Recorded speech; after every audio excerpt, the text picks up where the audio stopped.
Mimi Paul Christian Makonda naapa ya kwamba nitakuwa mwaminifu kwa Jamhuri ya Muungano wa Tanzania na kuitumikia kwa moyo wangu wote, na kwamba nitahifadhi, nitailinda na kuitetea Katiba ya Jamhuri ya Muungano wa Tanzania kwa mujibu wa sheria iliyowekwa.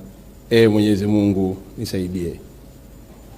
Mimi Paul Christian Makonda naapa ya kwamba nitaitumikia vema kwa moyo wa thabiti Jamhuri ya Muungano wa Tanzania katika nafasi zangu za naibu waziri wa habari, utamaduni, sanaa na michezo, na kwa wakati wote nitashauri kwa hekima na uaminifu Rais wa Jamhuri ya Muungano wa Tanzania, na kwa vyovyote vile sitatoa siri za baraza la mawaziri.